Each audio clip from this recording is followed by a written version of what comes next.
Good evening, everybody. It's Natalie here from the Secret Wealth Project. I hope everybody is well. Welcome to Never Mind the Buy Box. If you can just let me know if you can see and hear me okay. I'm here on my own tonight, on my lonesome. Not because I haven't got any friends, but I fancy just doing a session where I talk directly to you guys about how your Q4 is going and just doing a little bit more understanding of what to expect during the early part of this Q4. So I'm just going to log in. We know that StreamYard is a little bit slow on the uptake at the moment, although it does appear that, a few people are jumping on. Someone says, hi, who is it? I can't see because of the comments. Let me jump in and find out. Presumably you can hear me. Oh, hang on a sec. Someone says, hi. Oh, there we go. Not putting my own volume down. It's Phil. Hi, Phil. Hope you're well. Hi, Jane. Yeah, thanks for confirming. Sound is all good. Cindy says, hi, watching from YouTube. Evening, everybody. So how's everyone's Q4 going? John says, hi. Hi, John. I know John posted in the Facebook group earlier this week that sales appear to be on the up, which is good. Hi, Jed. Hi, Paul. Hi, Aderonke. Good evening, Ash. Good to see you. Hope all is well with you. Oh, yeah, just got the YouTube notification through. Well, this is good. It's all gone off without a hitch so far. So, hi, Svetlana. Just let me know in the comments, how is it all going so far? We are now into our second week. Almost at the end of our second week of Q4 2021. So, I mean, I do keep an eye on the groups and I talk to a lot of people all the time. So, I've got a generalistic kind of view about how everybody's sales are, what the sort of mood is, from people within not only our community, but some of the other Amazon communities as well. Hi, Mike. Hi, Carolyn. So it's good to get a kind of feel really what people are thinking. Now, the reason why I wanted to do this I don't want to call it a special because, I obviously do this every Tuesday. But just to get a little bit more understanding of, what we can expect now, what we can expect in the coming future, over Q4 and, what can happen when it gets really, really busy. I know I did a Q4 prep show probably about 6 weeks ago now. But obviously, I talked about generalistic views of Q4 as opposed to, specifics in terms of customer demand, search volume, when and where, when you should be pricing things, strategy, that type of thing. So it's good to break things down and go into things in a little more detail. Gaurav's joined us. Good evening. Sean's warming up, selling 100 plus items a day. Cash flow is running low soon. Hope to get to 10,000 plus active units. Wow, that will be an achievement for sure. It was funny. I posted this comment in Emma Hamilton's group. I think it was yesterday or something like that. And it just sort of had a little bit of a ring to it. It wasn't planned or anything like that. But off of the back of Sean's comments as well, that in reality, when you go into a busy sales period like this, think of it. I mean, obviously Q4 is quite a long period, so you don't want to have it sustained. But certainly when you're going into a busier sales period, it's quite good to be inventory rich and cash flow poor because it means that you are actually stocked up on goods ready to sell when that demand comes. And also, if you think back a little bit, I suppose it's not a true comparison because it came out of the blue so much. But in reality, for all of the people that were, very inventory rich when the start of the pandemic happened, it was the people who had lots of inventory in stock that really benefited from when the first lockdown started happening, when the panic buying started happening. So like we always say when we refer to that period of time, that that was almost a mini Q4. I mean, for a lot of people, it was bigger than a Q4 than they had last year. But that's how we sort of want to approach Q4 in reality. I suppose we're not used to talking about it from an arbitrage point of view, but if you are certainly somebody who specializes in wholesale, or certainly a private label seller, absolutely, this is the period of time when you want to have your heaviest level of stock going into the period of Q4. You want to rinse your cash flow as much as possible. But there does come to a point, it's all very well being inventory rich and cash flow poor, but you've got to make those sales as well. You have got to make sales. Otherwise, there's nothing coming back in, especially in the arbitrage game.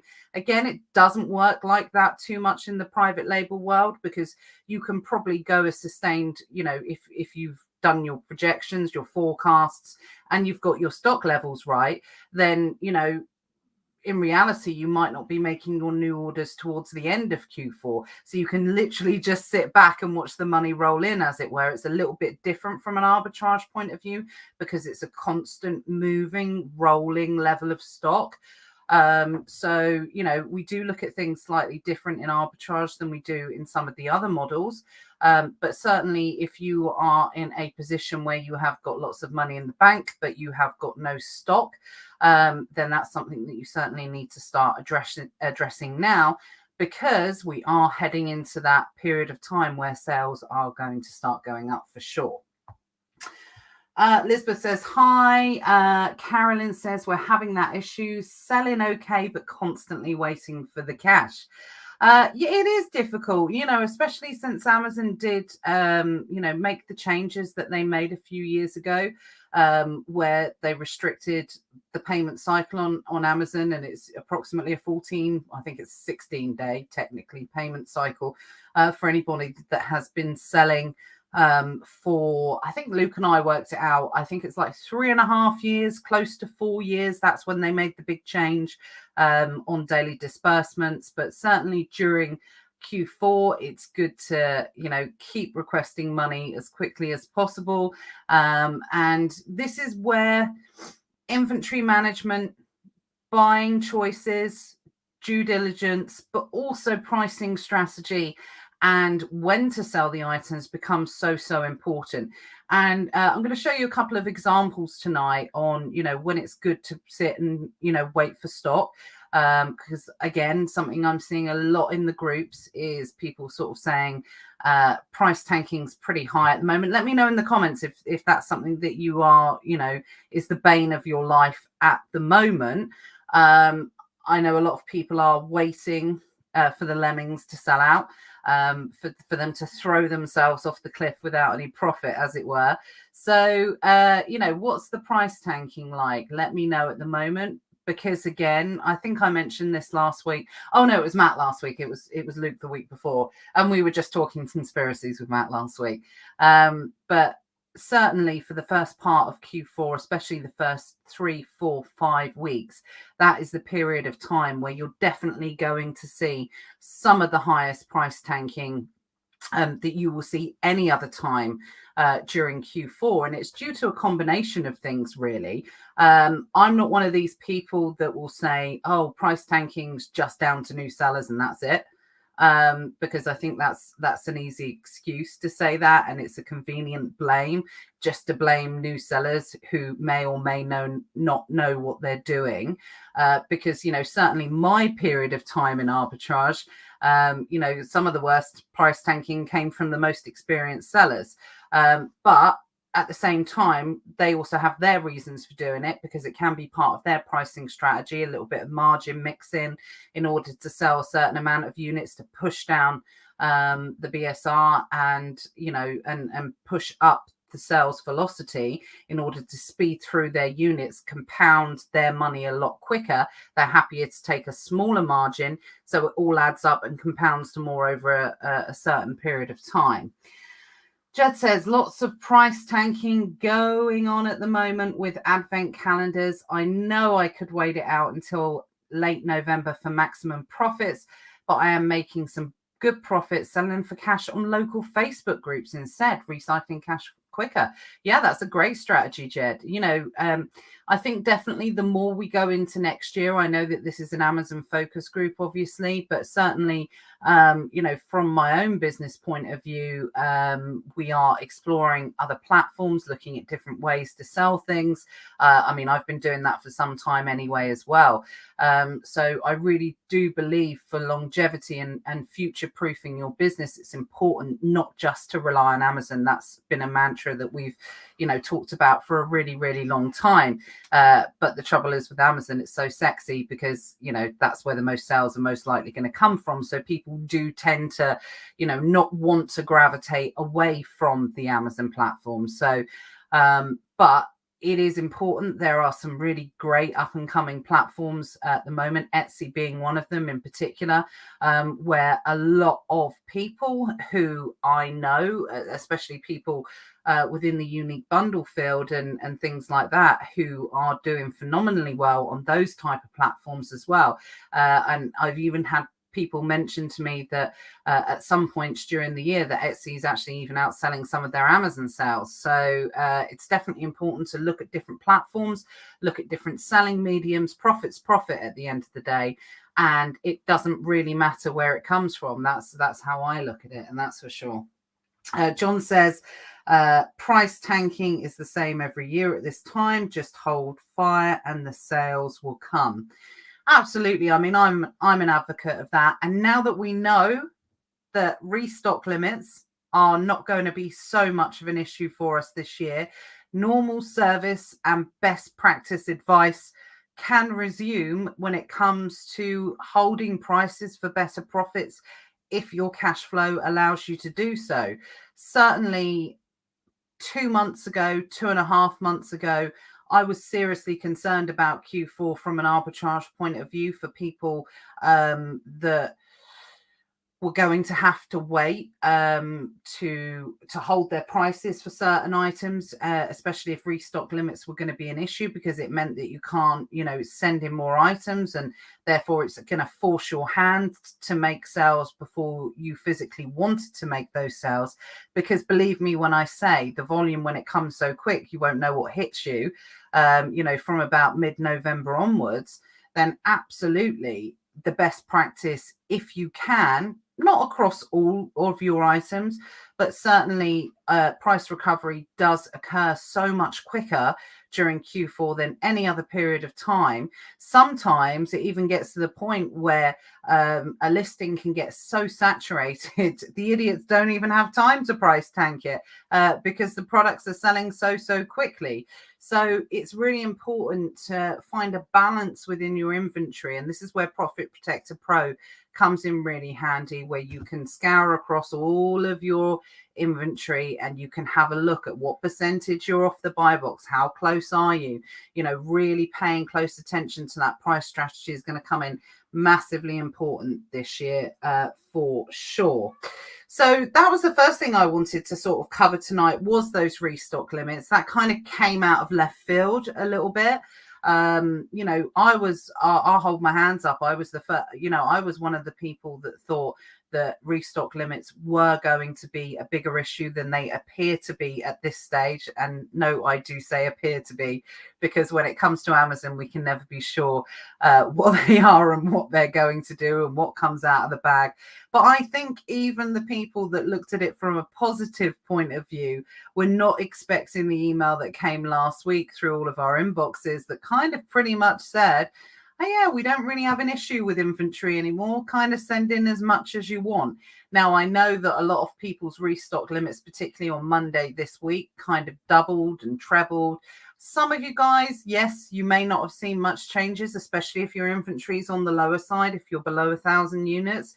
But for the majority of people, especially the high volume sellers, this was really great news, because, a lot of the high volume sellers really do, pack in the units in order. This is what I was talking about at the very start of this video. They really pack in those units to be able to sell them during this period of time, to take advantage of the demand that is going to be coming. So it's really important to, make sure, especially when restock limits are so much not of an issue, look, we thought they were going to be an issue, then price holding, in my opinion, is always going to be the best option. If you go through and you look, it's the best option for you. And I say that because with pricing, with everything like that, sometimes you have to look at all aspects before making a decision. And, what I'm talking about in particular is, say, if we're in October now and you're selling advent calendars, and, Jed, I know, has said a lot of price tagging. I've seen it myself. A lot of price tagging does occur when it comes to advent calendars in particular. One, from a mindset point of view, this is the only time when I think possibly being a less experienced seller and not knowing how well and in such high demand advent calendars do sell right across the Q4 period could be the only disadvantage here, where people might be panicking, seeing a certain level of saturation and being like, I'm never going to get my money back on these. And of course, they're advent calendars, so I don't want to be sat on them in January. So, I'm going to sell them now. I'm going to get rid of them. I'm going to move them. I'm going to get my money back.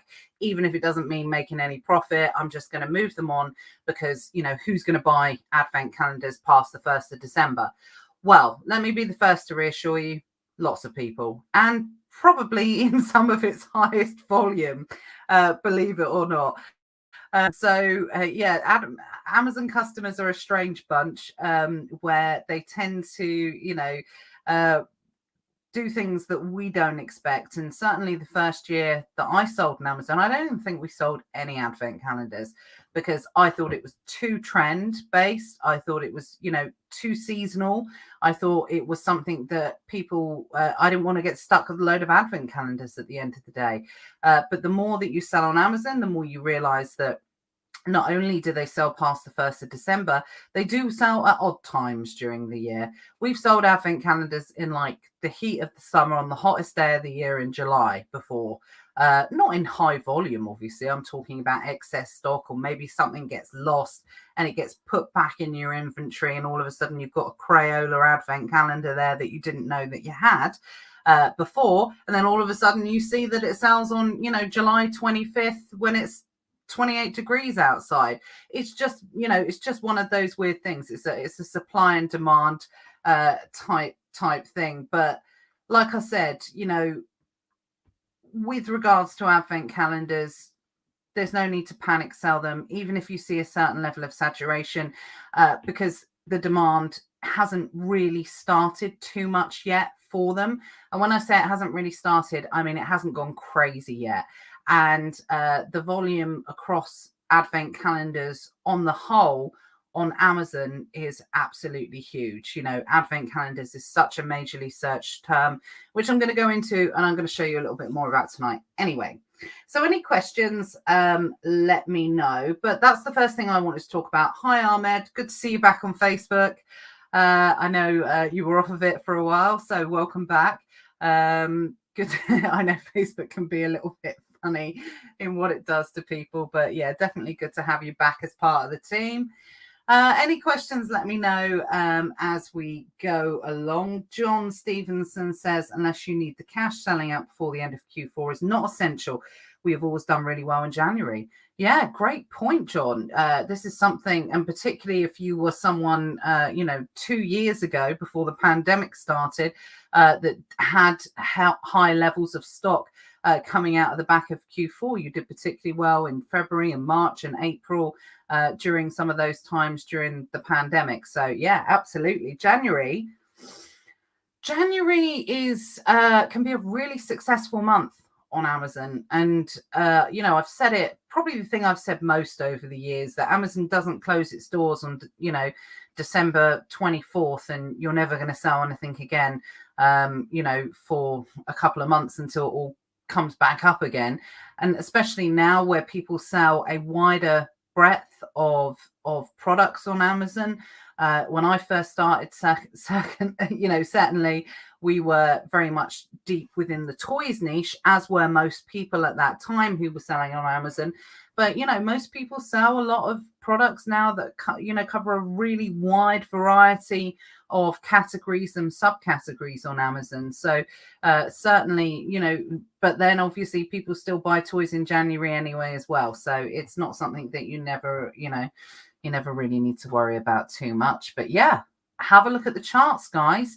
If the data tells you that it still sells relatively well going into January, and prices are pretty keen, as in prices are strong and they're confident, then there's no reason whatsoever why you can't continue to sell well into January. I think January certainly always surprises Amazon sellers that have not gone through a January before, if that makes sense.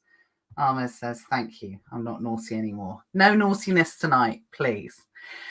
Right. So the other thing I wanted to talk about was just before we jump in and have a look at the demand that I wanted to show you all a little bit tonight is, again, never mind the buy box is a really topical kind of Facebook Live about talking what everyone's kind of talking about on Amazon over the previous week. And one of the big things that keeps popping up in multiple groups, Secret Wealth Project, other groups, is this kind of issue with people receiving IP claims for arbitrage products that are listed under a brand name. And when I say a brand name, I'm talking about a seller or a company name, i.e. the person who necessarily did not manufacture that product.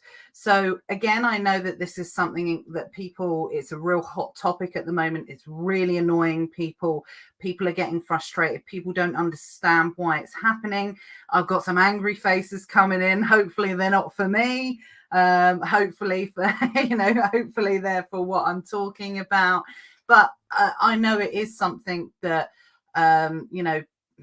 people are getting really frustrated about. So I wanted to cover that and talk about that tonight as well, because it's a really grey area on Amazon. And when I say grey, I don't mean dodgy. I mean it's grey because there's not a lot of people understand why people do this, or why it's happened, or what's changed, how some people can get away with it, how, all of these different types of things. So I wanted to spend sort of 10 minutes talking about that tonight and showing you how you can protect yourself a little bit against it, because contrary to popular belief, and please don't shoot the messenger when I'm going to say this, it's not actually technically, and I do use the word technically loosely, against terms of service. What it all comes down to is something called the Amazon brand name policy. So you can look it all up on Seller Central. It's a very detailed part of Amazon terms that state about how they want products described on Amazon moving forward. Now, a couple of years ago, for those of you that have been around a little bit longer, and especially people aware how to create listings, you used to be able to create any type of listing on Amazon and attribute it to any established brand on Amazon. So just a perfect example would be, I've got 2 bars of Cadbury's Dairy Milk. I used to be able to put them together, create a multi-pack, assign a barcode to it, or give it a GTIN exemption, one of the two. And you used to be able to go and list it on Amazon. And then you used to be able to, once it was listed, go back into the listing and change the brand name to Cadbury.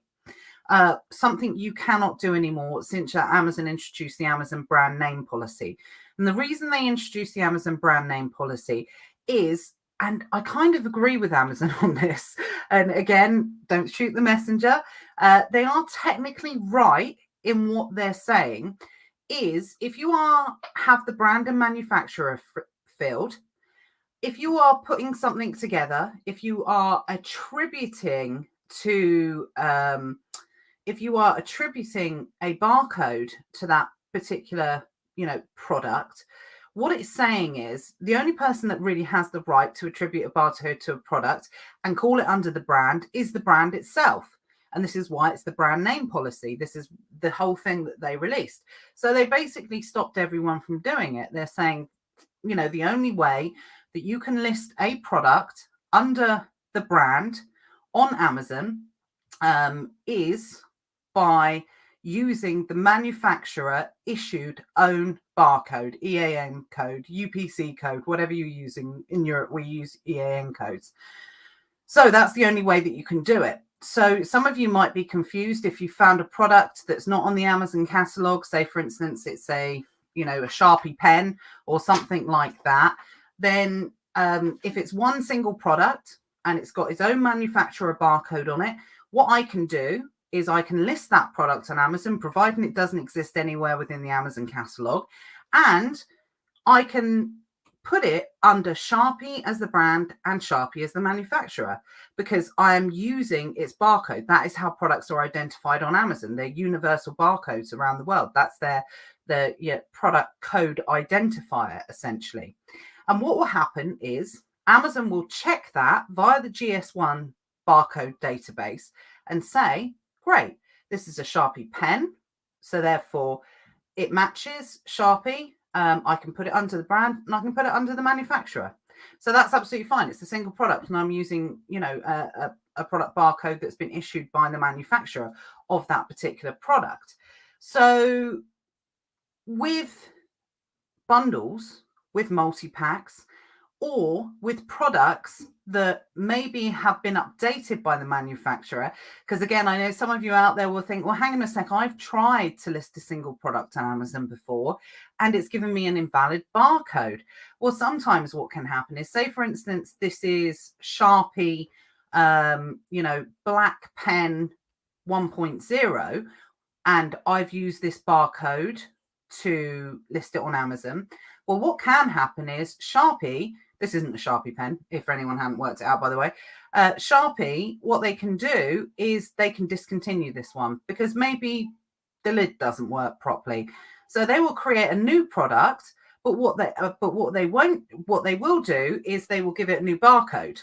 Or they won't give it a new barcode, even though there's something slightly different on it. So that's where it can get a little bit confusing, because what can happen is sometimes you can see Sharpie 1.0 and Sharpie 2.0 that might be pretty much the same pen, but might have different packaging, something different about it. So you go and list it on Amazon, but the barcode's already being used. So therefore, if you want to sell this one, because as per Amazon terms of service, if it's a different product, it should be a new listing. There's no doubt about that. That's, Amazon terms of service. What you have to do is then attribute a barcode to that particular Sharpie 2.0 product, but you can't get Sharpie to issue that one because according to them, they've already got it. They just haven't changed their own barcode. So say, for instance, you attributed a barcode to that. It's not going to match up with the GS1 database because you've registered that barcode under your own company name. And that what happens is, well, Amazon then, if you try and use that and then you try and put Sharpie in the brand or the manufacturer, you're going to get an error code that says the EAN code does not match the GS1 database. So this is where the problem occurs. Now, like I said, years ago, used to be able to go and change it back in afterwards. But now that's when Amazon didn't actively check the GS1 database, which is what they do now. Oh, sorry.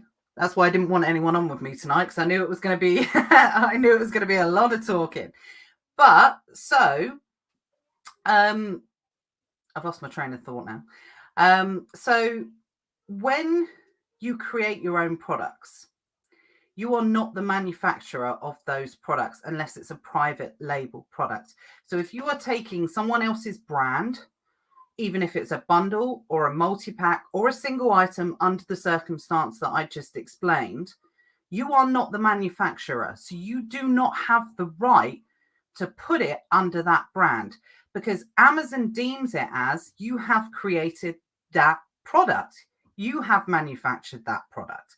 And this is where the Amazon brand name policy kicks in. Now, personally, I don't think Amazon thought this out, because what they didn't want happening was they didn't want products going up and being put on Amazon and attributed to a brand when a brand hadn't created it. It says in the Amazon terms of service, a brand can only be attributed if they've created that particular product. Well, I can't go to Cadbury's with my 2 bars of dairy milk and say, hey, I'm thinking of listing these on Amazon. Can you provide me with an EAN code that matches perfectly on the GS1 database? It doesn't happen. It's not going to happen. So that's where we use our own barcodes in order to list it. But what's happened is somewhere in the Amazon brand name policy, it has got lost in translation between Amazon themselves and Amazon sellers what should be put in that brand field. Now, according to me, and the way that I teach people to do it, is not to put their own brand name, because it's, for me, I feel that there's an intellectual property violation from that point of view if you are putting your own brand name on something that you haven't physically manufactured and created. But there is a loophole somewhere in the middle that states within Amazon terms of service, well, hang on a sec, if you've created it, you are the brand and you are the manufacturer. And people have interpreted that as, well, I'm going to put it under my own brand then. And this is why Amazon's not picking it up. Amazon doesn't see it as a potential issue when it is an issue, because what people don't realize is they've interpreted what it says is Amazon terms of service, or what it says in the Amazon brand policy. They've come up with something. It's like putting 2 and 2 together and coming up with 5, essentially. But what people don't realize, I think, when they're doing this, is it doesn't protect you from a brand owner whose products that you are using, then reporting you for trademark violations.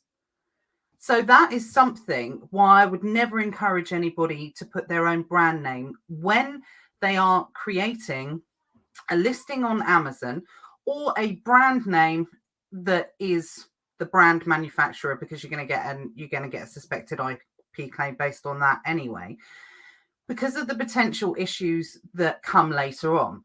Now, here's the other thing. The reason why people do this so much within the grocery category is because Cadbury are not going to come after people, you can never say never on Amazon. They are unlikely to come after people that are doing this. Where you will have issues is if you were to do this with a smaller beauty brand, or a health personal care brand, or something that's sold under, maybe to a few shops that you've picked up. Some of those small to medium brands, or brands who are going to be more protective. Don't always have to be small to medium brands.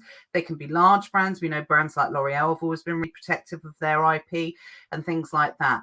And I have actually seen some really nasty examples of people being sent letters saying, I'm going to sue you. You've put this under your own brand and you shouldn't have done.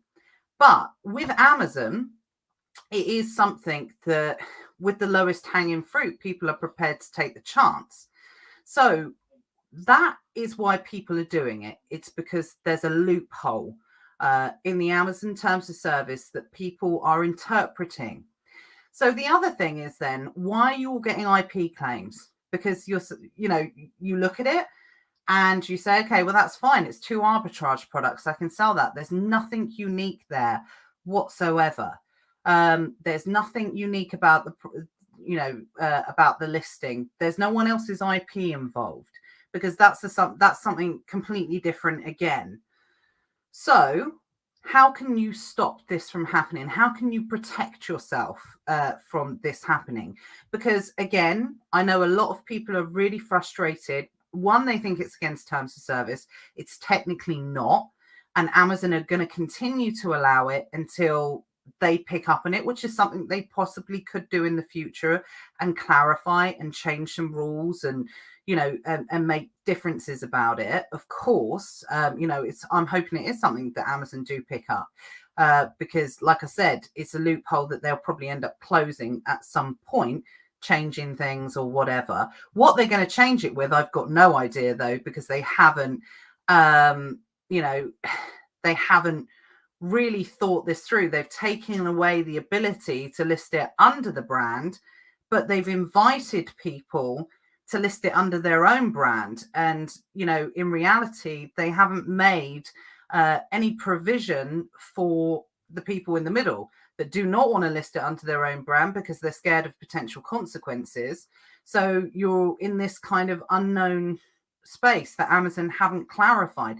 I read Amazon terms of service quite often, and I can absolutely assure you that there is nobody, there is nothing within Amazon terms of service that state, what you should be listing a brand under if you're creating a bundle or creating a multi-pack or something like that. It's all interpretation at this stage. So how can you avoid it?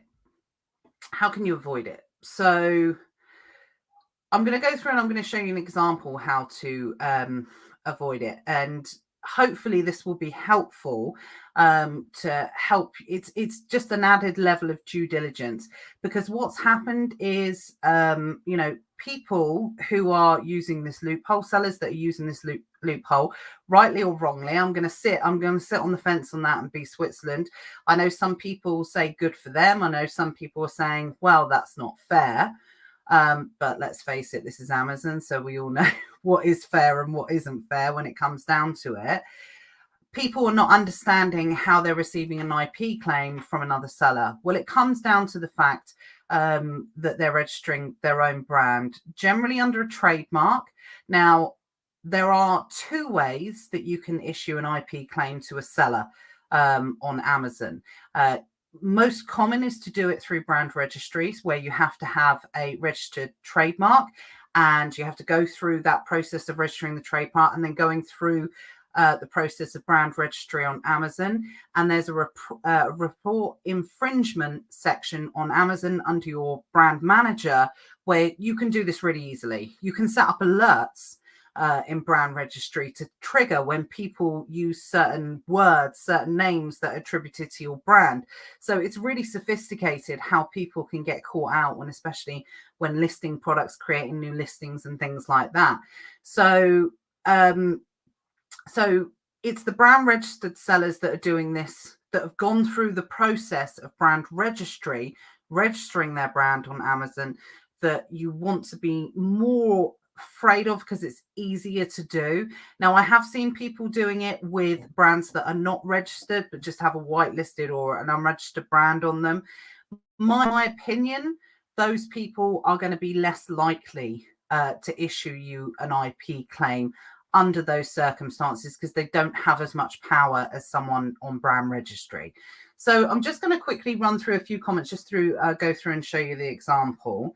A couple have said it's helpful. Yeah, it's really complicated, and why there's so much stigma involved and around creating listings. You've almost got to be an expert in knowing, what you can do and what you can't do. And it changes all the time. Certainly since I've been creating my own listings on Amazon, which is a good couple of years now. Probably longer than that, probably about 3 years now. The processes and the policies have changed so much, over that time. That's why it's important, to keep on top of all of these changes. So let's go through and just answer a couple of questions just before I show you. Emma says, a little late but made it. Evening, Emma. Jess says, makes complete sense. So Kevin on YouTube said, if I create a bundle using products created by brands, isn't that my product? And then I can list under my brand. Well, there we go. That's the perfect example of the interpretation of terms of service. Now, I'm going to be completely honest, Kevin. There is actually technically nothing wrong in what you've said there. However, what it doesn't protect you again is if said brand then comes to you and then reports you on Amazon, because they might be brand registered, for violating their intellectual property. So that's something that could possibly happen. But technically, you're absolutely correct. And this is what I started this video saying. It's not actually against Amazon terms of service. And this is where the confusion's coming in with a lot of people throwing their toys out the prams and saying, you know, this is against terms of service. It's not. It's this loophole on Amazon that Amazon language just hasn't clarified, you know, what the correct way to do it. But technically, yes, you are correct in that respect. Whether it's right or wrong, I'll leave people to make their own choices on that. But what it doesn't do is it doesn't protect you potentially, you know, from receiving a, you know, intellectual property claim themselves or a trademark violation from the brand. So you're less likely to get caught if you're not using brands that are brand registered on Amazon. So that's the other thing as well. John says it is a growing problem, very easy to register a trademark and use it as brand against any generic product if no one else can join that listing without a risk of an IP claim. I've had a lot of correspondence from Amazon, but cannot get these IP claims removed. Yeah, they're getting really, really difficult. They're getting really, really difficult, absolutely, to remove. Again, Kevin has said, as long as I don't use the brand name, title, and listing description. Again, absolutely correct. Less likely to be picked up by the Amazon bots. So if you don't use the brand name in the title, if you don't use it in the description, if you don't use it anywhere in the product detail pages, obviously don't use it in the back end, any brands either, because then your listing will get suppressed from a different point of view in the search terms at the back end. But what you've then got to take into account, if you are bundling together or putting together a multi-pack of said branded items and you are not using those brand terms anywhere in your listing or any associated brand terms. So a good example of something like that now is brands are getting smarter on Amazon. So beforehand, it used to be they would register, you know, to send out the automatic IP claims on the word Philips, the manufacturer. But people, you know, sort of realized that people were just getting around it by not putting Philips in the title. So now what they do is they take that next step further and they're registering and alerting the word like Philips Sonicare. So Sonicare is also, it's not a brand, but it's an offshoot of the brand of Philips. So brands are getting a lot smarter in doing things like that now, and they're starting to protect their own brand name more.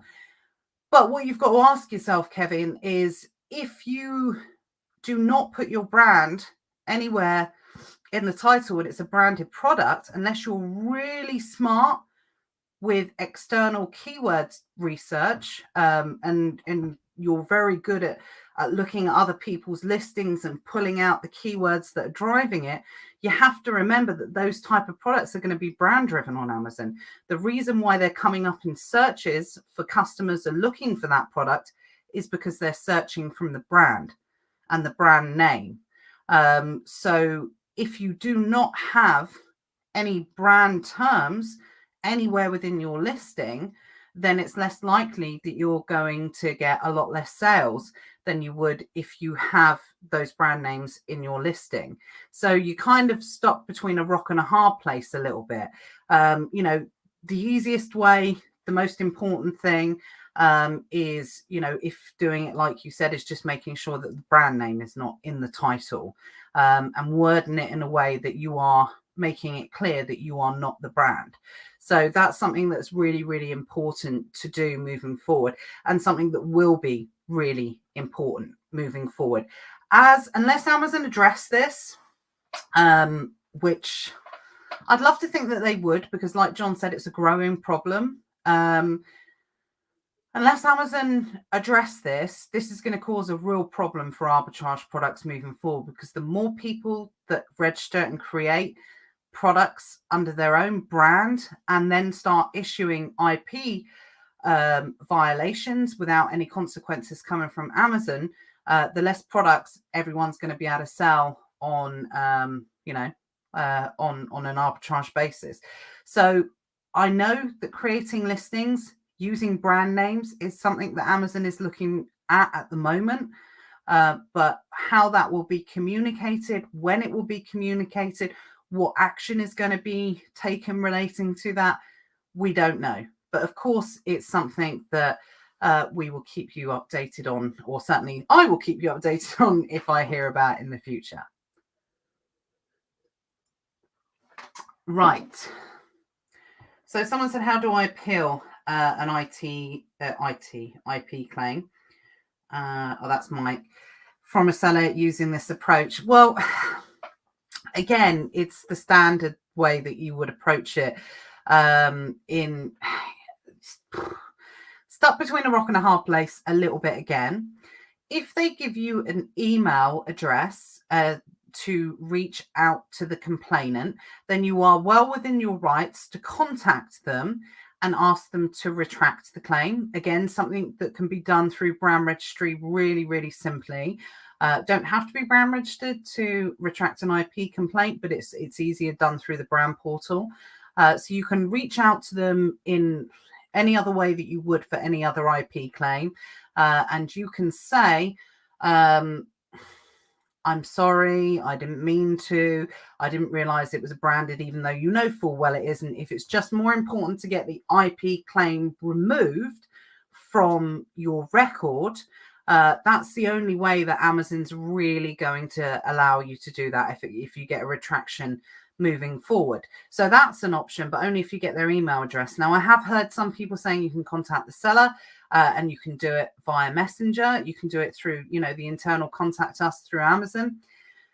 The only trouble that you have through that is it is technically against Amazon terms of service to contact other sellers.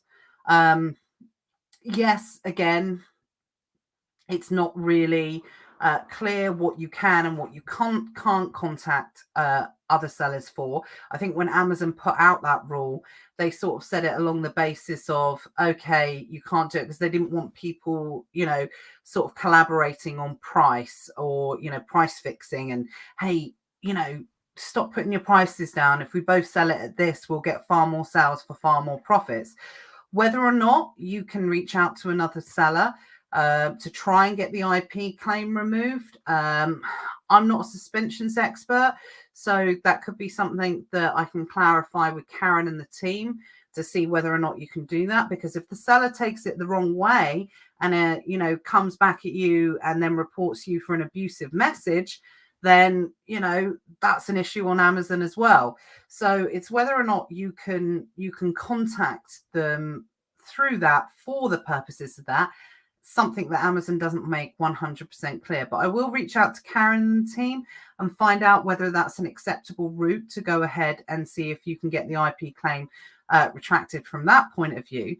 But what you've got to do, what you've got to probably realize is if a seller under these circumstances is issuing you an IP claim based on a product that they know is not their own brand and manufacturer anyway, are they going to go ahead and retract it? Are you better off just deleting the listings, moving on, and, making sure you do what I'm about to show you, protecting yourself as much as you can, adding this into your kind of due diligence for the future? That's the way that I kind of have a look at it, because it's not really worth the ag, getting into a fight. But what I don't want people to go down the route of is moaning in the groups. And I say moan, I don't mean that disrespectfully, but we'll have our little rants on Facebook and things like that. Is getting into the other groups saying it's not fair this and it's not fair that. It's the way that it's set out on Amazon, unfortunately. And actually, yes, you can argue, should the sellers be taking advantage of it? But the fault lies with Amazon on this. Amazon have not made the rules clear. So there's always circumstances in business when people take advantage of things not being clear. So, and Amazon is king of non-clarity.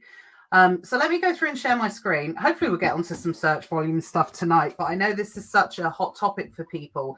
And it seems to be coming up more and more and more and more. And I just want people to react in the best possible way, that's not going to impact on their business as much as possible. So I'm going to go ahead and share my screen. Hopefully you guys will be able to see me. I am going to come off my screen. This is where it all goes horribly wrong normally. Okay, so I'm going to jump onto the listing here. Now, let me know if you can still see my screen all right. I'll try and keep an eye on the comments as we go through. I'll just wait for the comments to kind of catch up. If someone could let me know, that would be helpful. You should be able to see a Reese's Pieces advent calendar. Yeah, you can see it. Great. Okay, so this was one that I was alerted of, that people were receiving IP complaints on, and they weren't kind of suspected IP claims, they were proper received IP claims. And people were saying, well, how can this happen? There's nothing unique here. I've been through this listing. They're absolutely right. There's nothing unique here. It's this Reese's advent calendar, and I don't even know what this is, pack of like chocolates or something like that. I mean, why anyone want to buy this brand, I've got no idea. It's horrible, but that's my own personal preference. But I felt comfortable in sharing this particular listing because so many people contacted me about it, and people were publicly posting it anyway as well. And obviously people are sending IP, this particular brand is sending IP claims, so it's not like people are going to be able to sell on it too much moving forward in particular. So how can you avoid something like this? Because from a normal arbitrage point of view, come onto this particular, product, there's nothing unique about it. They've not got the images right, but that's just me being picky as a listing creation person. But there's nothing particularly untoward. You look at multiple sellers, this type of thing. It's only 29 days old, but most of you experienced sellers will be used to seeing new listings like this for seasonal products popping up all the time. So what you guys want to look out here, and this is important as the next part that you need to add into your due diligence, is you want to be looking at this field here, which is the brand that says Solar. Okay, normally, if you go back and look at some other Reese's products that have been listed a couple of years ago, it might say brand, something along the lines of Reese's Pieces. I don't know what the actual, Reese's, that's what the brand name is. Or if they're a brand registered brand and they're selling on Amazon themselves and they want a really good brand presence, then they might have something like visit the brand store. So visit the Reese's Pieces store or something like that. That's a couple of the easiest ways you can tell whether someone's brand registered, if they've got a store, and also if there is a video in one of the if there's a video in one of the picture options, because you can only use videos when you are a brand registered brand. And sometimes people get a little bit confused because it might not say the store here, it might say the brand like this, but you can see a video there. Well, not everybody sets up a store that becomes brand registered. So don't just look for a store and think, oh, there isn't a store, they're not brand registered. No. Okay, that's not always the case. Not everybody sets up a store on a brand registered brand. And likewise, not everybody uses a video on a brand registered brand. But if you do see a video and no store, that's still a good indication that they are a brand registered brand. So they've gone through the process of registering a trademark. But what do you do on a circumstance like this? Because you've received an IP claim. I've already stated, yes, it's possible to send an IP claim when you are not a brand registered brand on Amazon, but it's a lot harder to do because you have to go through the process of proving that you're a brand on Amazon. So, that's why people are going to be less likely to issue an IP claim or have an IP claim received from a non-brand registered brand on Amazon. So how can you tell the difference? Because you look at this and you think, oh, okay, no video, no store, fine. That should be okay. Someone's just listing it and they're not going to mind if I jump on this product. And the thing about Amazon, and especially with due diligence, and this applies for all level of protecting your account health through intellectual property and trademark violations and things like that, The more effort someone has put in to making it harder for you to jump on their brand, the more likely I think they are going to react negatively to people jumping on their listings.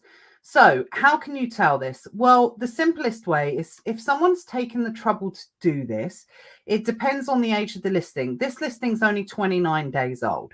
So, it could really be easy to tell, if the seller is still on the listing. So what we want to do is we want to try and connect one of the other sellers to this brand on the listing. Doesn't always work because remember, sellers call themselves different names, potentially from their company, and they may have called themselves something different from their registered brand mark for some reason. But it's a bit like putting together, a little bit of a puzzle. You have to get your Sherlock cap on, and you have to be adding this into your due diligence in order to protect your account as much as possible. So firstly, one of the quickest ways, and this will only apply if you've got Keeper, is one of the things that you can go down and do is you can have a look and see who created the original listing.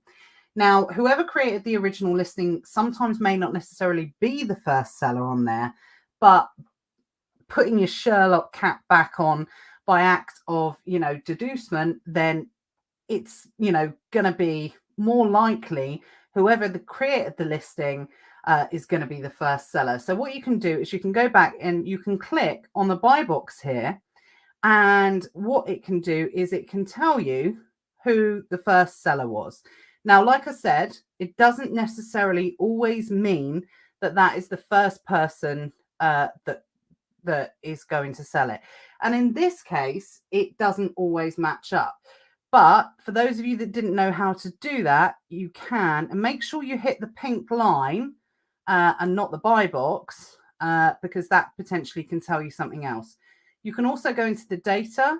You can have a look at the buy box statistics, and you can have a look here. But something that you also need to be aware of as well is when you are looking at that, sellers change their names all their time as well. So a seller that created this in the last 30 days might have changed their name. They might have changed their store name on Amazon. So that's literally something that one thing that you can check.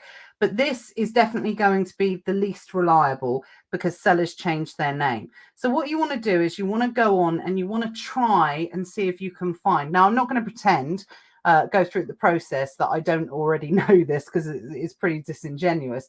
I've already been through this listing and I found that the seller on here is, otherwise, normally I would go through each one of these and see if I can, match it to this brand somehow. But luckily, this particular seller has done it for us. Like I said, I'm not going to say their name, but I believe they have changed their name within the last 30 days. And that's why it can be a little bit harder to pinpoint it if you're using the Keeper method. Excuse me.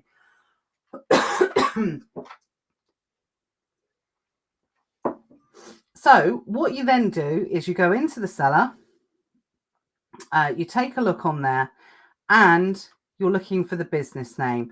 Then you can quite easily see, and you just need to go through kind of each seller when you see these particular circumstances, and you can bet your bottom dollar that they're still going to be listing under there.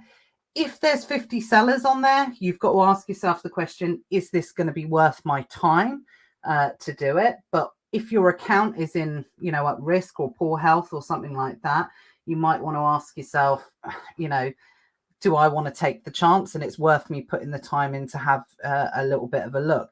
But what we can do here is we can see quite clearly that this business name is exactly the same as the brand, which is the Solar Concepts Limited. So we know in this listing that this brand, and, like I said, likelihood is they probably created it. I'm going to go ahead and, put myself out on a limb here and say the chances that they didn't create it is probably zero. because it's exactly the same brand name. It's the brand name that they've registered here. But how can you tell if that brand name is registered or not? Because like I said, it's all about, for sure, understanding if someone's gone to all of that effort, are they going to come after you? If they want to protect it that much, are they going to issue an IP claim? So one of the easiest ways to find out whether or not a brand is brand registered is to literally go into here, copy and paste the title, search a trademark in Google, go into the government site, and then what you can do is you can search for registered trademarks under a company name. If you've got the trademark number, but you're unlikely to have that, the owner, a keyword, a phrase, or an image. But I just go in on the owner. Type the details here. You can see I've already looked it up. Press search. And we can see that this particular company registered a trademark on the 6th of January, 2021. And it's not pending, it's registered. Mark type word, which means they own this trademarked brand. So that's one way that you can go back in and you can say, right, they've taken the effort to register the trademark brand, which means that likelihood is they've gone through brand registry, which means it's a good chance that they are going to, if they've gone through all of that effort, potentially issue me with an IP claim. And as annoying as it is, as an extra thing it is to do now as part of your due diligence, I believe the more sellers that are finding out how they can do this to potentially put other people selling off of their listing, I believe personally, the more people are going to do this. So I think this is something that now needs to be part of people's standard due diligence. And I think it's something that people need to be aware to look at. Now, if you're a store stalker as well, this is something that this is really, really handy to be able to do as well. So you think, okay, well, great. I don't want to sell any of this brand's products moving forward, especially the ones that they've registered. So, before anyone potentially asks this question, they won't be able to, adopt existing listings under this particular brand unless they can prove that they're the brand owner. So I don't want people thinking, oh, great, well, this guy is just going to go around hoovering up all existing listings and putting them under their brand. They can't actually do that. That's something that's for new listings only. You can adopt brands under your listings under your brand registry, but it's something that's really hard to do, and you have to emphatically prove that you are the brand owner. And in this case, they wouldn't be able to do it because he's not Mr. Reese's, as far as I'm, aware, unless he is, but I don't see it. I'm sure he would be protecting himself more than this on Amazon. So it's not something that people can do retrospectively. It's only something people can do moving forward. But if you don't know what you're looking out for, then you can get, caught out. So what you can do is you can go into the seller. We know that this seller is the brand owner. We can go in, take a look here, and we can go into their storefront. And this is for the people that like to do the store stalking. And then what you can do is you can search under their own brand. Now, it's funny, actually, High Collections have popped up here, which I know is somebody, which I actually know is another one that does this. So what you're looking for is Solar here. Now, it only brings up the most popular selling brands. So likelihood is they don't have too many registered under here. But I'm going to go ahead and show you all the High Collection ones because they're renowned for doing this as well. So what you can do is you can select that brand, and you can look at all the ones that you want to potentially stay away from, because I know High Collections do this as well.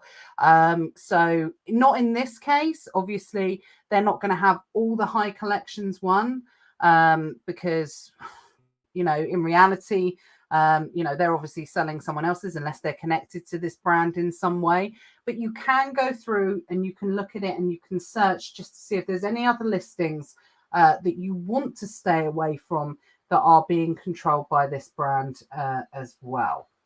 So hopefully that was helpful. Like I said, it's not, unfortunately, I love to be able to bring creative to solutions to people, how you can get around things. But unfortunately, this just really doesn't have a creative solution. That there isn't a workaround on this at the moment, apart from being aware of something and apart from adding this into your due diligence. That's the only extra thing you can do is awareness at the moment. Whether Amazon change anything moving onwards, I'm not 100% sure. I hope they will.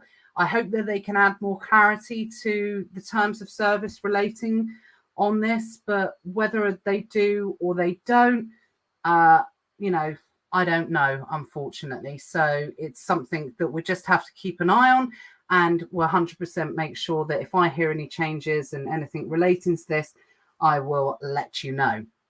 So moving on, let me know if there's any questions about that. Finally, what tonight's title was originally around, which is to do with search volume. Now, some of you guys have seen me posting a few sort of tidbits in Secret Wealth Project about understanding search volume and understanding demand over Q4 and how it can differ during this period of time, especially if it's not your first Q4. Especially if it is your first Q4, because you might be thinking, well, everyone's saying it's going to increase 8-fold, and people are saying it's going to do this, and people are saying it's going to do that. Well, there is a way that we can check that, and there is a way that we can to look back, through the BuyBot Pro charts and have a look at, what people were selling at a rate of last year. But I want to give you an extra glimpse into, something that I do quite heavily, especially the type of selling that I do, is understanding demand and knowing what to sell at what time and making sure that you've got your stock levels right for when that demand comes is really, really important. And I wanted to go through and I wanted to highlight this because, like I said, I'm just getting a little bit of a sense of people are on a little bit of a downer at the moment, a little bit of a downer, from it maybe not having as many sales as people expected this time of the year. Well, one thing I will say is, as long as I've been doing this, I've always said that, building up into Q4 is something that's very, very gradual. It doesn't flip over on the 30th of September and all of a sudden your sales go up 8-fold. It is, a bit of an incline. It's something that's a gradual kind of step up. But what I want to show to you in detail is how we know that it's a gradual setup and how that we know that we are on track, most definitely, to have a great Q4 this year. So what I want to do is I want to show you something pretty cool. So earlier in the week, I posted a screenshot from Helium 10, which shows us how we can identify kind of search volume that's going to be coming into Amazon. And this is pretty cool, and it's really important for what I do, certainly, but it also has, a little bit of a side effect as well of being able to add reassurance for people for the demand is coming. Now, what a lot of people, whether or not you think about this or whether you don't think about this or not, is what it comes down to is the basis that Amazon is a search engine and people are searching for goods that they want to buy on Amazon. Something that can get lost a little bit in, I think when we're sellers, we're used to copy and pasting brands in, or we're copy and pasting ASINs into Amazon. But actually, if you're not an Amazon seller, most people will search for something on Amazon by typing in what they want. Shock horror, I know. But that's what they're looking for. And how we can determine when demand is increasing for something is by monitoring what people are searching on Amazon. And Q4 is really easy for us to be able to monitor because we can type in things like seasonal keywords like Christmas. And, this applies throughout the rest of the year as well for seasonal holidays and seasonal parts. But what we can do is, we can look and we can see when the trend is on up. So what I'm going to do is I'm going to just type in Christmas chocolate. There we go. And I'm not going to look at anything. All I'm going to do here is I'm going to run this little tool, and I'm going to show you something where we know how we can confirm that things are on the increase. It's running slow a little bit. So I've searched the word Christmas chocolate. It might be Christmas chocolate, so I can't remember, or something like that. And what I can see is the search volume at the moment is 20,254. So what it's stating at the moment is per month, just over 20,000 people are typing in the search term Christmas chocolate. People are looking for that. Now, if I was to type in Christmas chocolate last month, there's a good chance it's probably going to be less than 20,000 because people are not going to be thinking so much about Christmas chocolate as they were last month. So what I can do here is I can go in and I can have a look at the volume history of the search term Christmas chocolate. And what you can see, as I quite clearly and brightly stated, is last month there was just under 15,000 people that were searching for the search term Christmas chocolate. So over a period of a month, that's gradually on the increase. More people are searching the search term Christmas chocolate the more we get into Q4, which is pretty cool. But how can we predict the future? How do we know that search term is going to continue to rise over the coming weeks and months? Because you might think, oh, okay, well, that's great. It's gone up, 5,000 over a month. That doesn't really, determine. And the way that my Christmas chocolates are selling at the moment, they're not selling that well. The demand really isn't there, because when you break it down, 20,000 searches on something that is, if I just move this out of the way, bringing a result of 3,000, that's a lot of products to cover 20,000 people searching that. So that's why there's not a lot of people purchasing Christmas chocolate products relating to that search term at the moment, because you've got over 3,000 results, and 3,000 into 20,000, doesn't go that many times. So therefore, if you are selling Christmas chocolates in particular, your products might not be getting viewed by that many people that are searching, or these 20,000 people, because it's a maths, it's just maths at the end of the day. If 20,000 people are searching Christmas chocolate and they're getting up to 3,000 results, then there's too much kind of supply for the demand at this stage. Well, what we can do is we can go over and we can look at last year, and we can see here that this time last year, or just before this time last year, and the data is about a month behind on helium-10. So sometimes it can look like there was more people searching it this time last year. In reality, it was probably quite similar, or, just about the same, because the data is a month behind.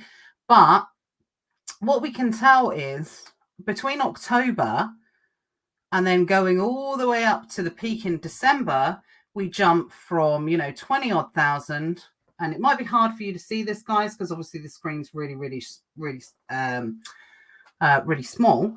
But what we can see here is that particular search term, Christmas chocolate, goes up from, 20 odd thousand to 112,000. And that's that specific search term. So if I change that to chocolates and I run it again, sometimes it takes the plural, sometimes it doesn't. But it generally is quite specific. Then there is going to be an element of using the same sort of, results from search term, but more than likely, because Christmas chocolates tend to come, you know, in multiples. Oh, in this case, there's a lower level of search volume. So more people are searching Christmas chocolate as opposed to Christmas chocolate. But what we can see here is hopefully we should start to see the same, that it's increasing over the last month. And if we go back and have a look, again, we go from a really low search volume. It's almost tenfold. So we go from, you know, 2,500 searches between now up until the peak in December, which in this case is just before, I think, probably the last posting dates last year.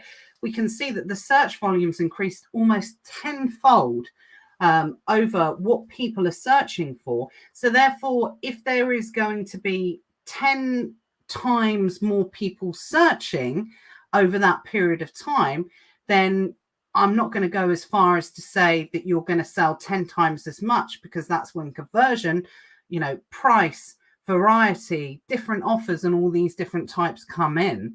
But you're going to have a much better chance of, you know, selling your products because there is more people searching for those type of products. And as we get into Q4 more, there's going to be less competition because people are going to be selling out of those products. So that's really important to understand, that where we are now, which we can see we're almost similar, is we are just at the very start of the climb of what is going to be an amazing Q4, because more people are going to be searching, and we can almost benchmark it against last year as well.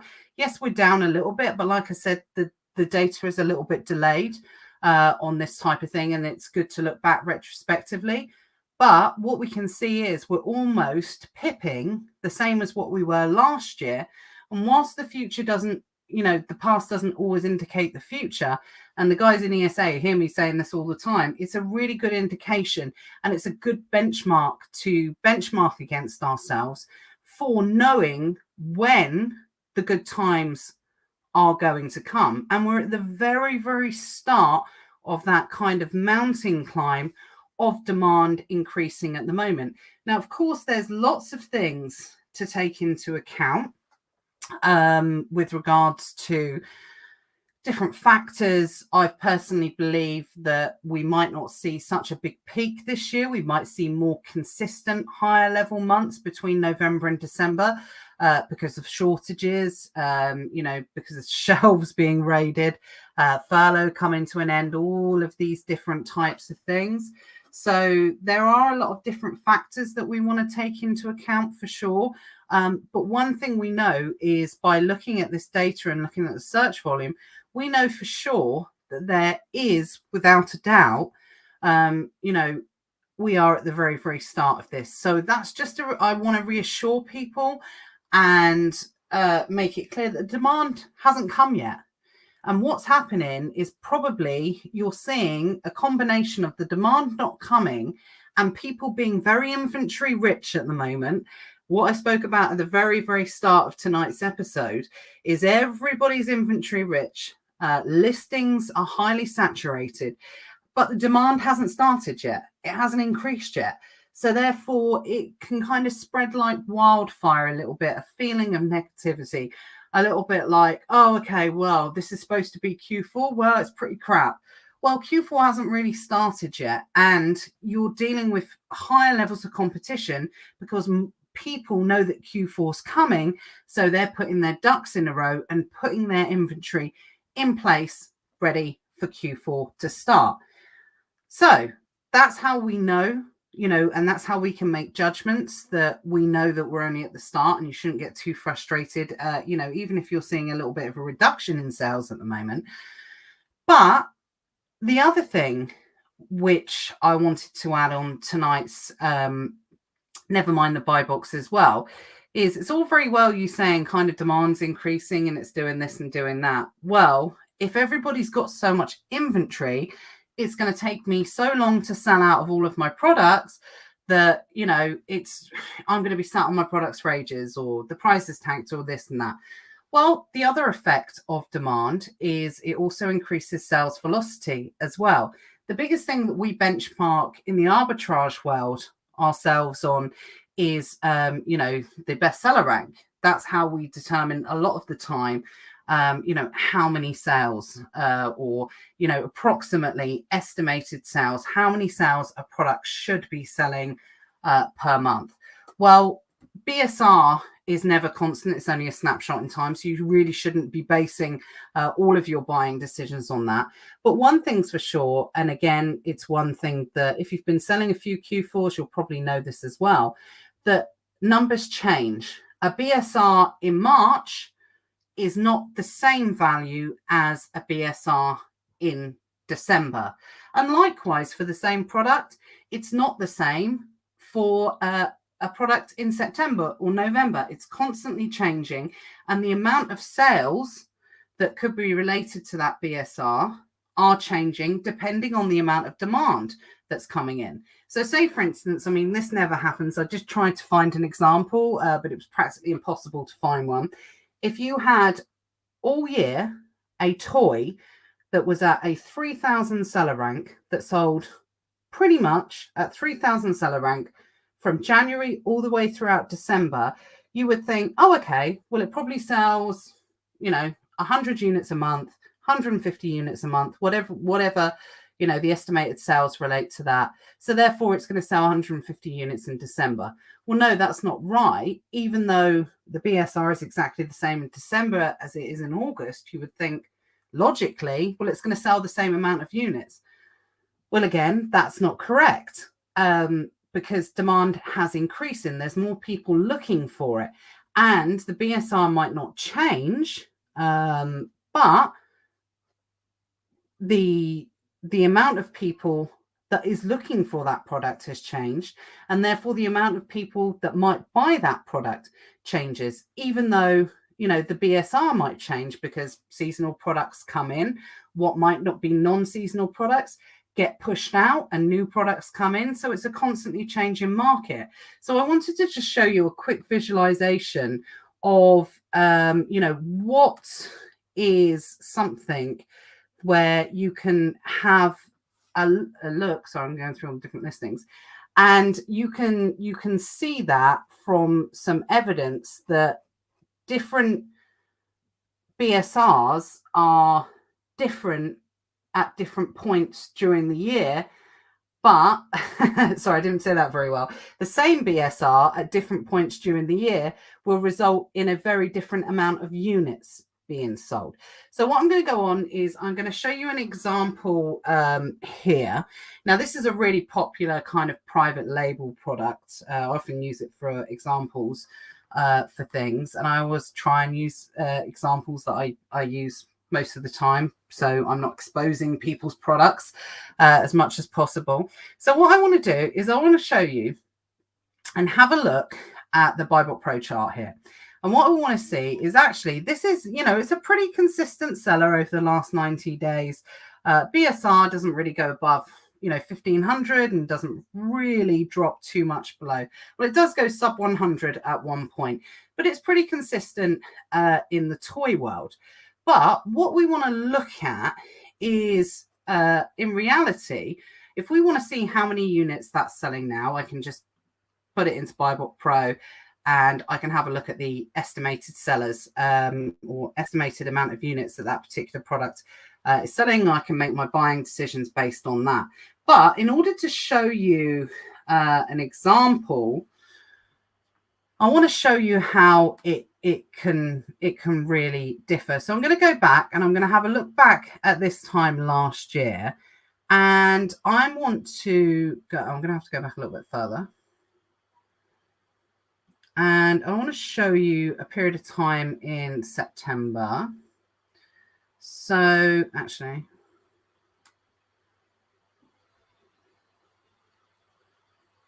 what am I looking at? Oh no, here we go. Sorry, I'm just trying to find the dates because it's small on my screen. So I want to show you in September, around the 1st of September, this particular product, I can't get it exactly, but I'm going to say it's around the BSR of 500 in toys. Now, anyone that knows the toy category pretty well will know that, 500 units, it's going to sell pretty well, to be perfectly honest. Well, let's have a look. If I run again helium-10, and I'm just going to look at the individual units it sells. If I go in here and I look at the last 90 days, what I can do is I can hover over each day and I can see approximately that, in September of this year, this product is selling at a rate of, 62 units, 62 units a day, something like that. This is not an exact science. Like I'll always say, all softwares have different ways of estimating sales, and no software is perfect when it comes to estimating sales. But for the purposes of the example that I'm showing you, is, it's good to show you what the units are estimating on here and then comparing it to others. Okay, well, 62 units a day of a BSR of around 500 a month. Okay, well, that's fine. So we're close to that date at the moment. So what we want to do is we want to have a look at a different product, because if I go back and look at the same product, then there might be different circumstances. There might be slightly higher demand. So what I want to do is I want to look at a different product in the same category and show you this time last year, what, as we go into Q4, the same seller rank can bring and how the units can increase. Hopefully this makes sense. So what I'm going to do is I've got this doll here, and I want to show you as we get closer to Q4. So I'm going to go back and I'm going to look over this period of time, and I'm going to go a little bit deeper into Q4 now. So September, I think we'll all agree, is not considered to be Q4. It's outside of Q4. So, a product that's selling outside of Q4 at kind of 60 units a month. 60 units a day. Well, here, if the product, we're going to go a bit deeper into Q4. I'm going to go into sort of mid kind of, oh, hang on. I didn't mean to do that. I'm going to go to mid kind of November-ish. And we want to kind of see, there we go. Find a date. Yeah, there we go. So around the sort of 11th to the 14th, that's when we hit around the same BSR of 500 within toys, within the main category of toys. So comparative, I want to show you as we go deeper into Q4, run the units, exactly the same BSR as the other product.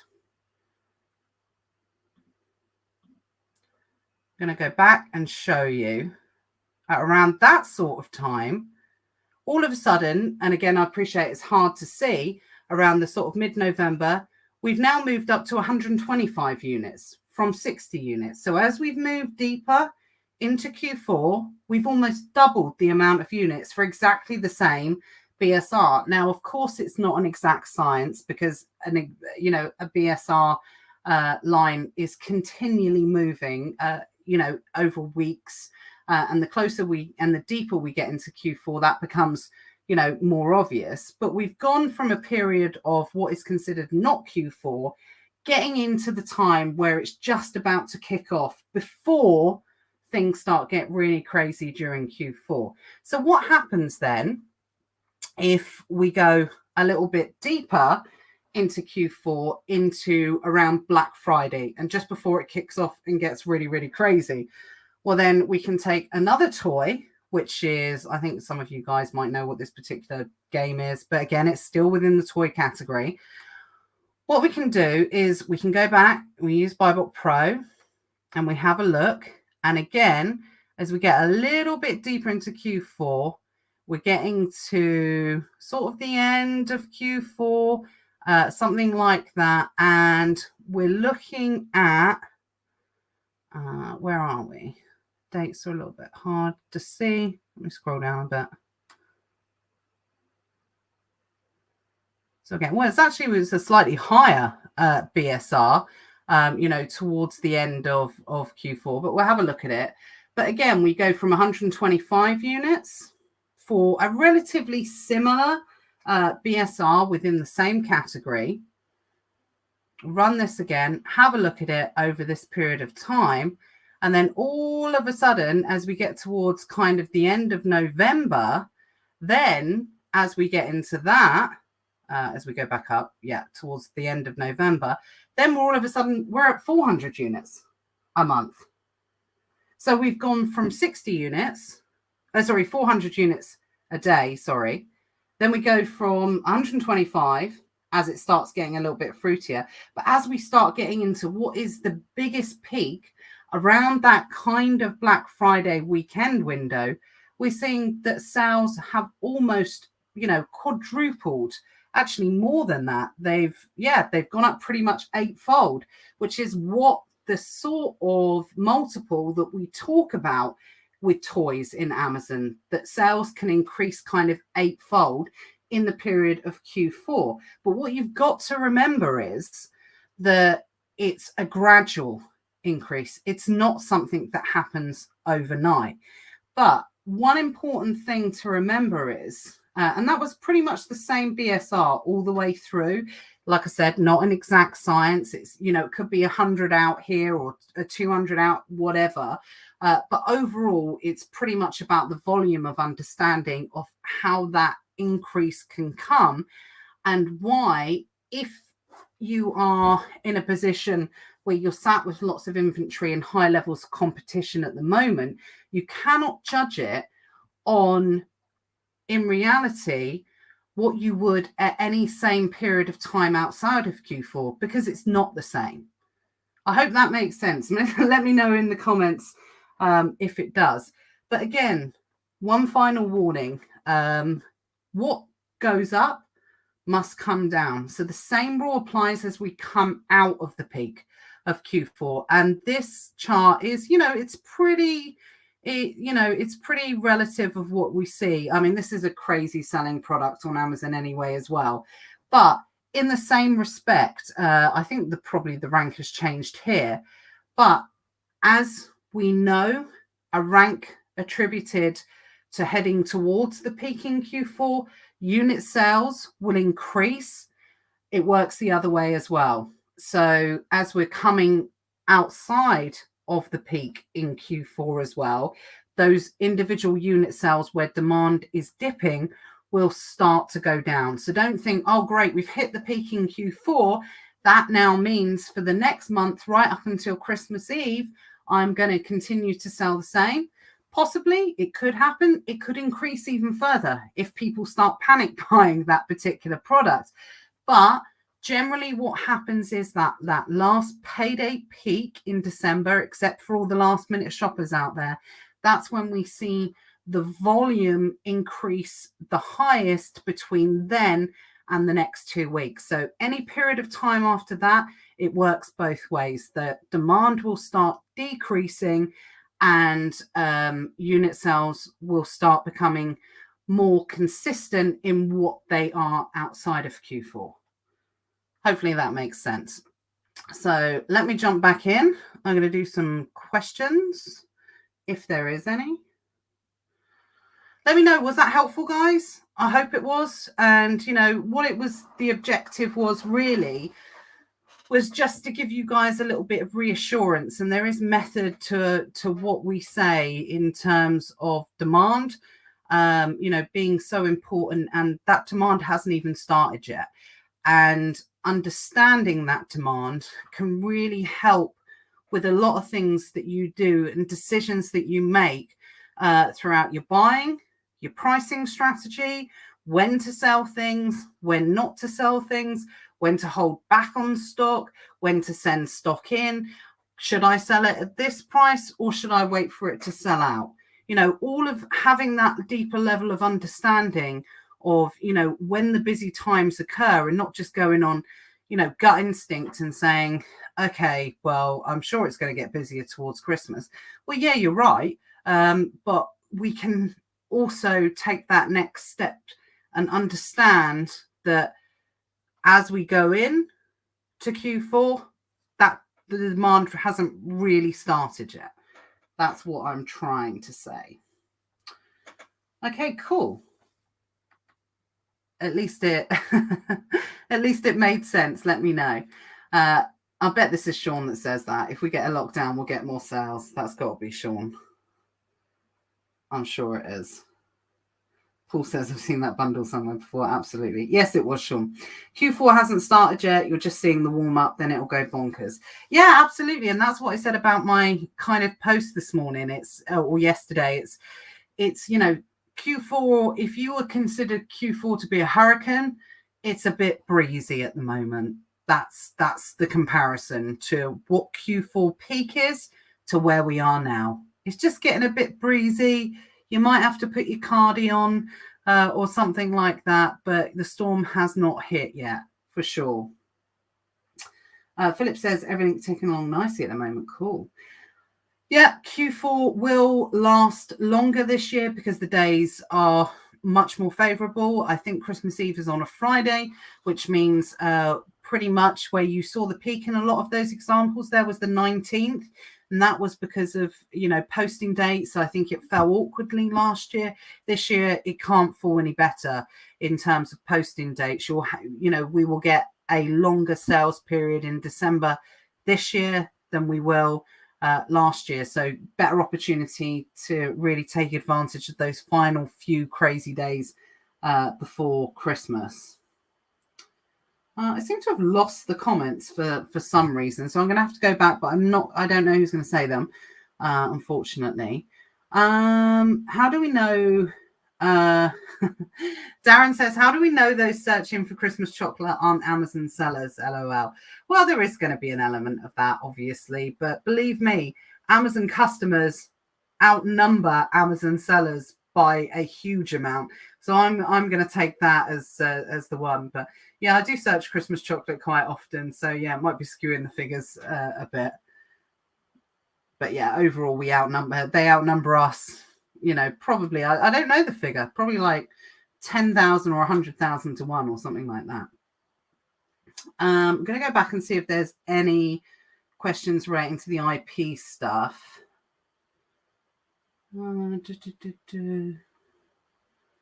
For some reason, my comments decided to switch off. It annoys me when it does that. Someone said, how can I contact you for training arbitrage? Sorry, I don't know who it is. Yeah, drop me a PM. All training I do now is through the Elite Sellers Academy. So that's our weekly training that we do on a Thursday. That's all the training that I do from an Amazon sales point of view. Yeah, drop me an email. So we need to take those bastards out. It's some other Arbors game in the system. They'll be vulnerable to others, to IP claims, as it's not their products. Yeah, that's what we said. Again, I'm not sure who said that. Someone has listed the new Marks & Spencer's Percy Pigs under their own brand name, but put Marks & Spencer's in the title. It's not cricket. Yeah, well, Marks & Spencer's is not protective of their IP on Amazon. So at the end of the day, they're not individually coming after people that are doing it. Like I said, there's categories that this works on well on, and grocery is one of them. If you try to do this to someone's beauty brand, they will come after you super quick. So people do this. The less likelihood of, like, Marks & Spencer's is not brand registered brand, as far as I'm aware, on Amazon. That might change in the future. So again, if the brand is not brand registered, the less likelihood is they're going to come after you. Now, I know that Cadbury's is, and I know some of them after, but can you imagine someone at Cadbury's sat there going after someone who's listed a packet of fingers and a packet of buttons? They're just not going to do it. Their brand's, undamageable, to be perfectly honest. We're too small fry to them to chase after them. And they don't sell direct on Amazon themselves, apart from the Cadbury's Gift Direct section. And that's not really affecting them. So, they're not going to actively chase people on Amazon for doing it. So it is a massive loophole, unfortunately. I agree. I received an IP claim from another seller selling a Dove lotion, which is manufactured by Unilever. However, up to now, some sellers that were selling on a listing at the time I received the IP claim are still on that listing. Yes, again, no rhyme or reason to that. And again, this applies to standard IP listings A question I get asked regularly is, well, how come there's still some sellers on it? I'll be honest, I don't know the answer to that. Another question, hopefully if Karen will come and join us on Never Mind the Buy Box sometime over Q4, hope she will, then that's a question that we can ask her as to why some sellers get it, some don't. It could be due to the amount of time that they've been listing. It could be, how many items they have. I'll be completely honest, I don't know the answer to that question. But now that you've asked the question, I will try and find out the answer if I can. So someone said, but you can just go and create another listing with another barcode to get around it and copy it. You can't. It's against terms of service. When I say you can't, this is always really like, you can't, as in Amazon Seller Central won't let you do it, like the technology won't let you do it. The technology will let you do it, but it is actually technically against Amazon terms of service. Now, it's one of the terms of service that is least likely to get enforced, but I do see people getting warnings for it, that this listing already exists, so therefore it's been deactivated. And what you don't want to be in a position of having 100 items in stock and then getting the listing deactivated and a mark against your account health because you've duplicated a listing that already exists. If you had something extra unique to it, then that's a way to get around it. Absolutely. So, but you can't copy it.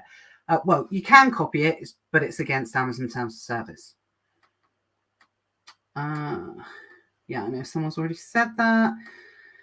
Not sure if this has been asked before, but can we get an IP claim from a seller? What we cannot, just report them to the brand itself and explain what others are doing in the name of their brand. Yeah, you can do that.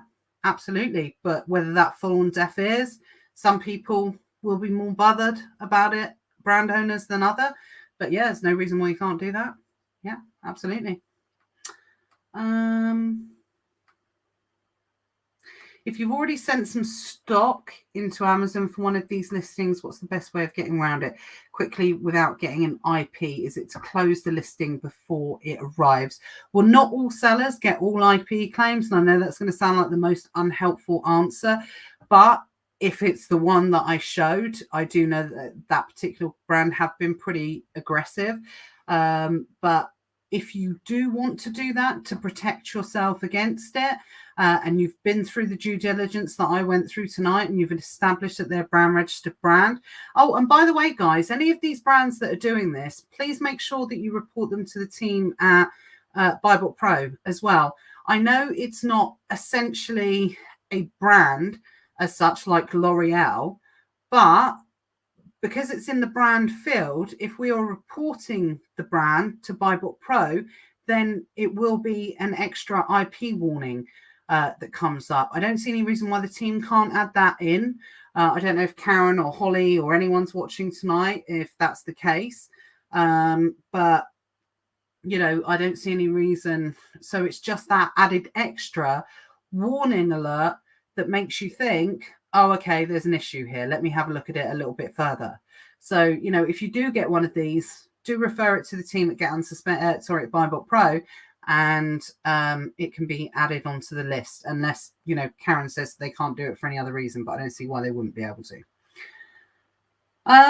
Yes, so if you close the listing, if you delete the listing and it hasn't arrived, but it's en route, then it will just go into stranded, and then you can remove the products through stranded inventory.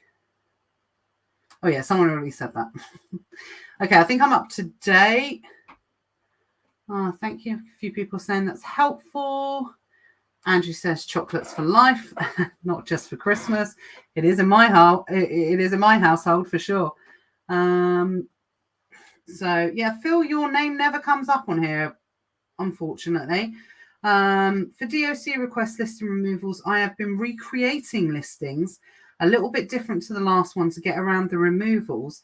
If sellers can brand register other people's brands and game Amazon for IP, then as far as I'm concerned, recreating listings to carry on selling outside of DOCs is all fair in my view. It comes down to it's against Amazon terms of service to recreate a listing as it stands.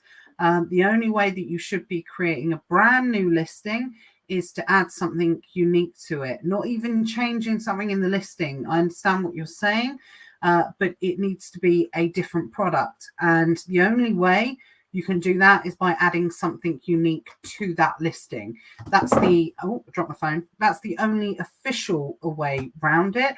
And I know people get confused with saying, oh, I just changed the listing. No, that's not going to fly in Amazon's eyes. It has to be a different product. And as we've discussed tonight, if you add something unique or something different, or you bundle it, or you make it a multi-pack, that is different in Amazon's eyes. But yeah, unfortunately, just recreating listings is against Amazon terms of service. So I can't say, yes, that's okay. Even if you're changing the listing or images or something like that, there has to be something different about the product. Okay, any other questions? Well, I'll be honest, that went on longer than I thought it was going to. But I think I ended up spending so much time talking about the IP issues, because I know it's such an important issue at the moment that people, I wanted to show you as much as I could. Like I said, I don't have all the answers in relation to that because of Amazon's lack of clarity. But as soon as I do hear anything else, I will let you know. I did want to get finished earlier on tonight because I know there's a football match going on. I know some people like to watch that sort of thing.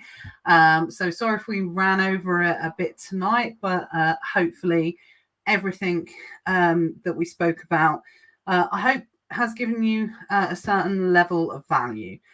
As always, I will be back next week. I'm sure I'll be back with someone else next week. But any questions, let us know in the Secret Wealth Project. In the meantime, keep reporting the brands to BuyBook Pro so we can just work together as a community and, make other people aware of some of the issues relating to these type of brands. Because I hate to say it, but the deeper we go into Q4, I think the more we're going to start seeing these now. And until Amazon provide a certain level of clarity, it's something that's here to stay, unfortunately. But as ever, thank you for joining. There was lots of people watching tonight. If you're on YouTube, please give me a thumbs up. Please make sure you subscribe to the Nevermind the Buy Box channel, because it all helps with everything. And it just gives us reassurance that people are liking the information that we are giving out. But have a great week, everyone. As usual, normal service will resume next week. I will see you then. Take care.